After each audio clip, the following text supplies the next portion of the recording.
You're very welcome here today. Thank you so much for giving up your time. For the benefit of our viewers, I wonder if you would just introduce yourself and give us a little bit about your role and the organisation in which you're involved. Sure, thanks, Sue-Ann, and delighted to be here this afternoon. Richie Molloy is my name, and I'm the Carers Support Manager with Family Carers Ireland. Okay, and what's involved in the role, Richie? So basically, Family Carers Ireland is it's a national organisation that was founded, I'd say, over 30 years ago at this stage. We had previously been known as the Carers Association. Okay. And maybe 5 years ago, the Carers Association and another organisation called Caring for Carers amalgamated. And I suppose neither group would agree on using their name, respective name. So we came up with the name then Family Carers Ireland. And in one way, I suppose that was a good idea because the basic nature of our organisation is that we represent the family carer. Yeah. Yeah, so it's coming into the family always to care for the person? Yeah, it is. I suppose often people will often say, who are the carers? And the difference probably is that you have the professional carers that come from the HSC, that come in for an hour a day or whatever it is. But the main people that we represent are people that would be minding either their mum, their dad, a child with special needs. So they're the family carers that we're talking about. I didn't actually realise the difference. Yeah. So you support, as you said, whether it is a young child that has special needs or it's an elderly person or somewhere in between. You're there. Absolutely, because I suppose by and large the family care, we'll say, is often the forgotten person in the jigsaw. People will be all about the client maybe, or about we'd say it might be the child with special needs, might be the elderly mother has dementia, but there's somebody in the background keeping the show on the road. And they've no support. No, and that's who we're really geared towards, the family carer. So I suppose then if we look at it, I'm looking after mum at home or I'm looking after dad or my child. Can I contact you?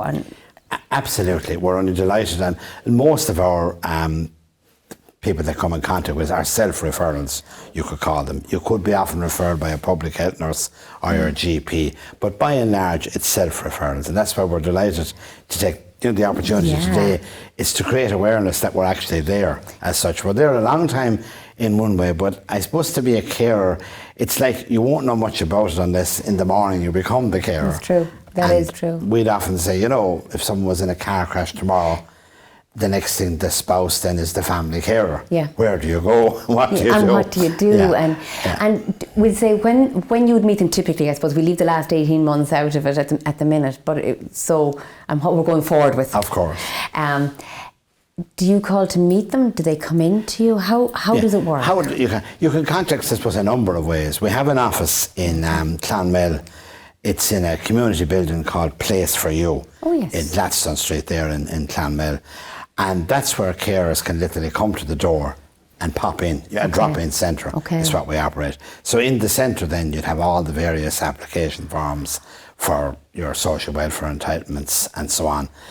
And we'd say that's one way of contact, by literally coming in. You don't need an appointment or anything like that. Now, during the COVID times, you do, but normally you wouldn't. You can also contact us through, we're on Facebook. We have our own Facebook page there to be under Clonmel Carers. Okay. And in our particular centre now, we cover all South Tipperary. Okay. And then we also have a national care line would be another way of contacting us. It's a free phone number, 1-800 24 07 24. Okay, that's brilliant. We use that as a way that you're caring on a 24-hour basis, That's 7 days a week. Yeah. So there's various ways of contact. Email would be another way of contacting us there.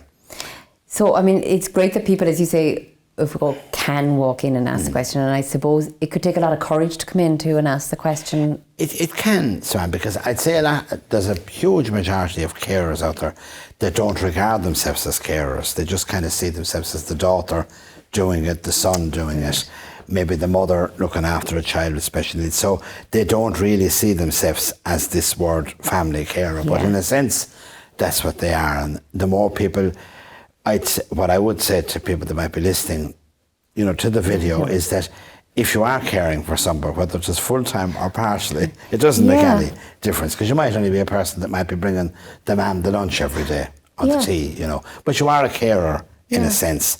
And there may be entitlements that you might be able to avail of. Okay. And we run various support systems. Counselling would be another one. And it is a free service. And that's where, again, I'm looking after mum or dad, and I can come in even just to get that support of a counsellor. Absolutely, because most carers are under tremendous pressure, especially the full-time carers. And we have established a counselling service that's free of charge.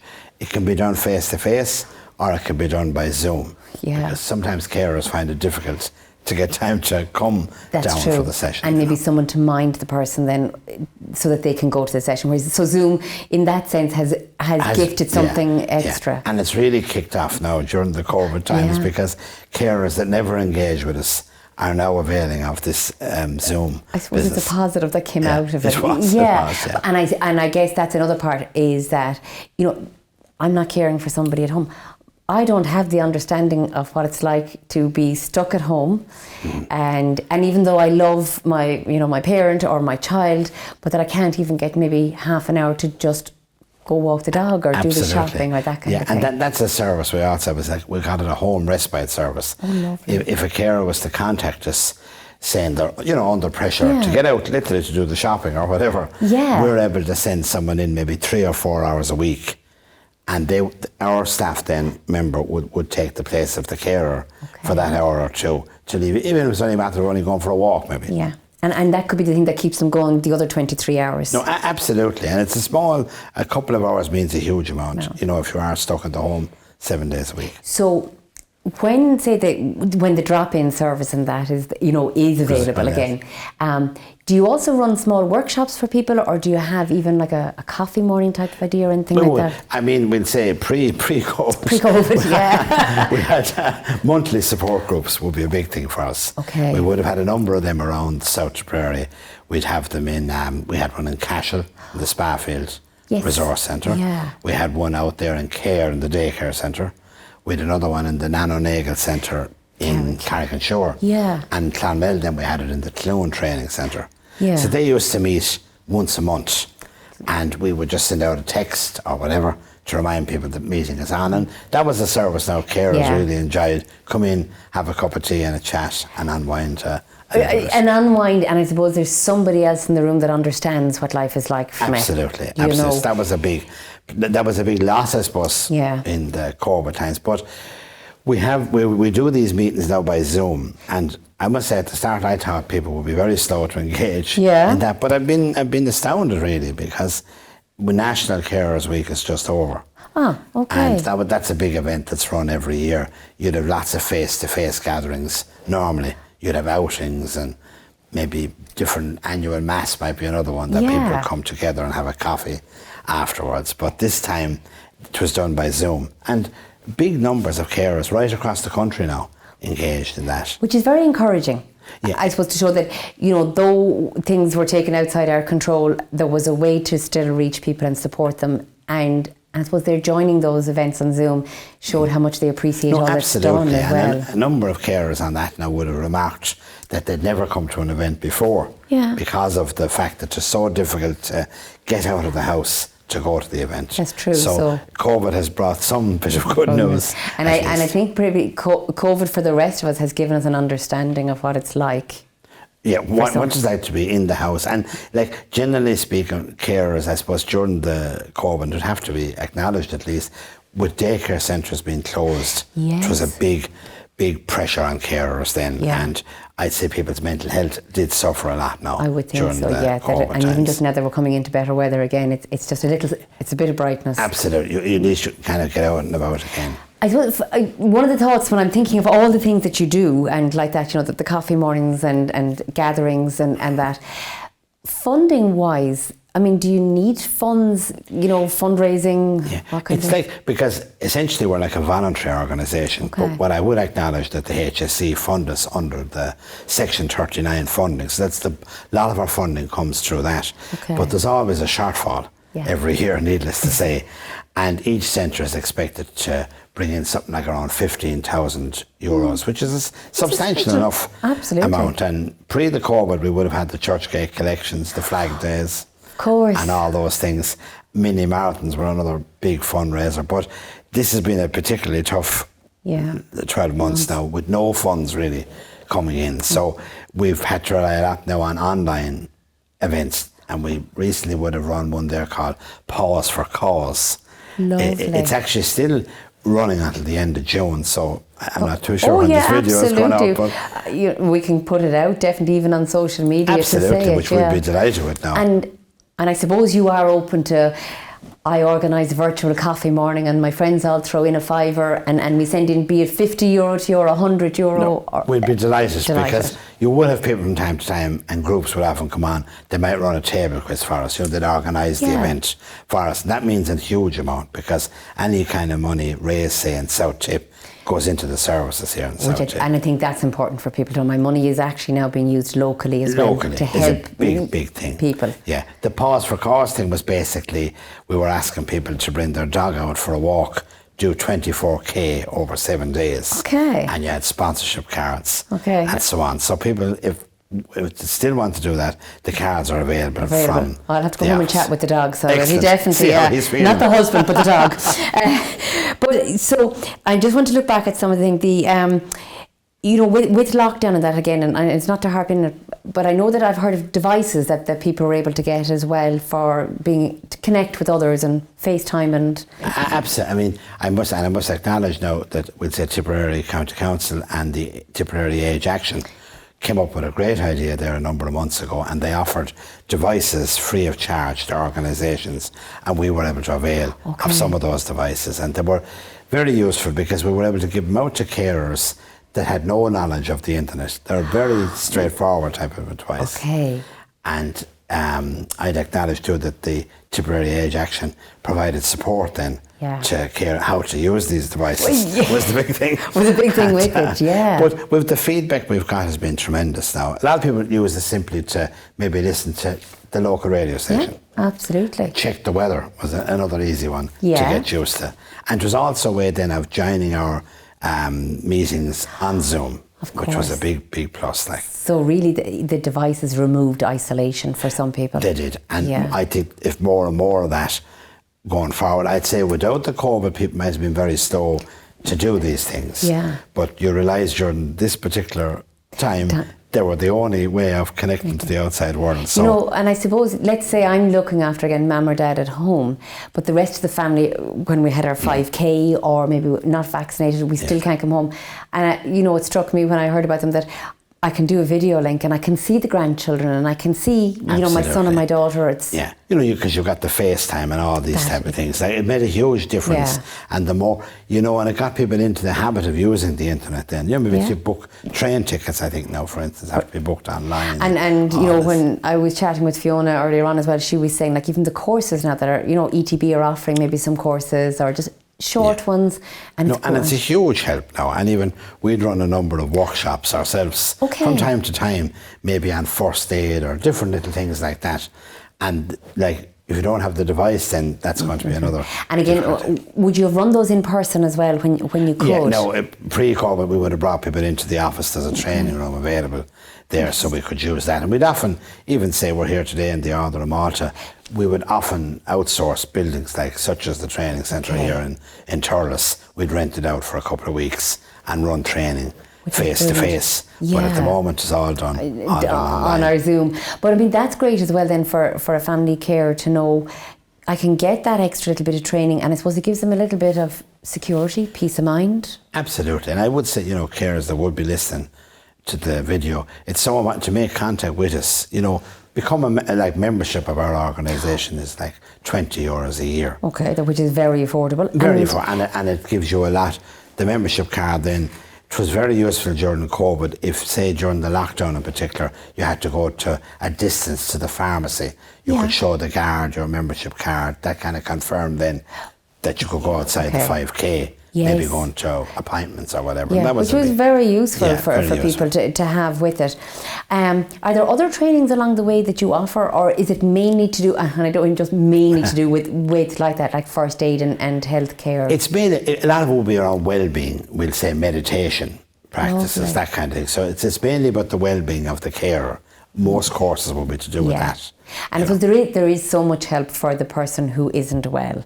No, there is really. There is. And that's not to knock that as well, but I do think that we do forget about the it's family often the care. carer is often kind of the one person that's kind of missed in it. So we try as much as we can to get that message out that you're kind of not totally forgotten. Alone. Just to pop back to something, Richie, because I forgot to say it earlier on. When you said, I can call to the office, we'll say, when I can call in person, and you said maybe there's some forms there.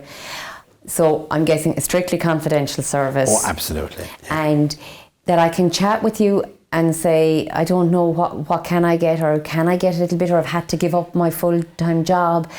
No, because there is allowances out there, we'll say, and there's often, for example, we'll say if somebody was a full-time worker and suddenly somebody at home got sick, there is such a thing there as the Carers Leave Act, and then they'd be entitled to 2 years out of work, and the employer would be obliged to keep their post open. Okay. So that mightn't be that widely known. I would think not. Yeah, and that's the kind of information we would provide, and we'd help people fill up the forms to apply for these benefits. And I suppose like that, if you're thrown into care all of a sudden, where do you look? What do you start asking? And so they can come to you and say, it's the first point of contact you're trying to get out there, really. And I suppose just say we have 22 centres nationwide. Nearly every county has its own centre, and as I say, the one here in Tipperary is based in Clonmel, but we cover all of South Tip, which is absolutely fantastic for people.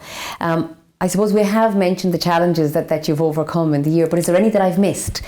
No, I suppose the biggest from carers ringing in, it was a kind of a feeling of frustration, I suppose people expressed mostly. Daycare was a huge blow now to carers, and I would say people have ended up in nursing homes probably quicker than they would have, because the carers were just literally burnt out and couldn't keep up the going. And I suppose we were lucky that the frontline staff, say the care workers, the professional care worker, kept on going through the pandemic, was a big help, because without them a lot more would have ended up, I think, in full-time care. And there was probably a lot of draw on the staff that go out to the homes. Absolutely. I mean, we'd say care workers from the HSE in particular would be under a lot of pressure. They'd have a good number of clients to get to in a day. Now, the service we try to provide is we try to give blocks of maybe 2 to 3 hours. Okay. So you're trying to give the carer a reasonable chance to go out for a break. Like a half an hour isn't much good to anybody. No, that's true, yeah. So that's like, I'd say to carers to make contact with us, and if we can provide a service, we would. And it's not necessarily that it's going to be there 5 days a week. It might be one day. Could it sometimes be 1 day, a fortnight even, depending on the circumstances. I was just going to say, so do you have to do a little bit of assessment of each person's circumstance? You have to kind of assess, I suppose, the person's needs, really. We do this outcome star assessment, they call it. Okay. And that kind of goes through a carer's life, I suppose. What kind of hobbies have they? How are they financially? Their own mental health, how is that? Yeah. And you kind of use that star then to determine what kind of services you can offer. But it's very person-centred, which is very nice. I like that. Absolutely, and as you said, very confidential. Even for carers, I suppose, just to stress that we have the website, Family Carers Ireland, and a website is very easy to click onto. Okay. And it gives you all the phone numbers of the various offices around the country and what services are there. So no matter where somebody is watching from, they can go on to that. It would make no difference now. And absolutely. We've appointed a virtual carer support manager now during the pandemic. So that lady organises bingo is one thing that she does a lot now, on a weekly online bingo. So you don't necessarily have to be in South Tip, you could be in Cork, whatever. Isn't that brilliant? You can log in. So there's a lot of pluses. Yeah. A lot of pluses. And then I actually know the other one, when you mentioned the membership, the €20. So let's say I'm watching this and I think, actually, I think I'll join. I mightn't go in yet and have a chat with Richie or any of the staff in there, but I'd like to join. How do they go about doing that? You could join a couple of ways. You could contact the office directly, or you could join online. If you went onto the website, there's a little membership tab button there to hit, and you can pay by credit card. Perfect. And your membership card will be posted out to you, and then you'll also be getting kind of a monthly newsletter. Lovely. So you'll be up to date on what's going on around the country. And I can pick out, like, to attend this or join into that. No pressure to actually come to these events. And I also just wondering there, I pick up the phone and I ring you, or I come into the office and I just want to have a bit of a chat, and I don't know yet if I'm at a place where I let someone come into the house and help with Mam, but maybe 6 months down the line, I think, can I come back to you then in 6 months' time? Absolutely, because I suppose the big thing is to make contact with us in the first place. Then we have you on the database, so we can continually sending you out information. Because it's true to say that even though the carer might want help coming in, often the person they're looking after won't allow anyone in. Yeah. And that's a kind of a common one now, that the mum says, I only want my own family doing this, I don't want any strangers. And there's a lot of pressure then on the carer. But we'd say then, you just take your time, you know. Like I just say, you can be involved with us, and 12 months down the road, circumstances might change, and then we'll be able to... And the door is always open. The door is always open, which is really important. This has been just fantastic to learn about. I didn't realise that it was actually the family care, that's where the focus was, and that it's for any age group, which I think is very important for people it's very to know. broad, and I think that's probably the biggest thing for carers, sometimes to be aware, their own self-awareness, that they are a carer to begin with, and that takes many years to get the message. Because we're not good about saying, I'm doing this. That I am actually caring for somebody, you know, and there is a bit of, like, financially, just to be aware, there is supports out there, and that we'd be able to help people with that. And as you say yourself, it's all a confidential service, so you need to have no worries on that score. That's fantastic. Richie, thank you so much for that. Just as we're finishing up, have you any, I'll call it a nugget or a wise word or a comment to say to people? Here's the... Yeah, I'd say the big thing, if you know of someone that's a family carer, it could be your own sister or brother now might be the carer. And sometimes if someone's getting the carer's allowance, for example, they're kind of left to it. And the rest of the family say, well, we're kind of out of it. I'd say to people, just think of the person that is there 7 days a week. Give them an afternoon off when you can, and that makes a bit. And maybe, as you say, even another way would be make a phone call to the carer now and just say, how are you doing? And it makes, at least it gives them a bit of recognition for what they're doing. That's actually a really nice piece of advice, because sometimes we don't think that we're needed, and actually we are as well, to just give them a break. So, thanks for that. Thank you so much, Richie. Really appreciate it. Thank you.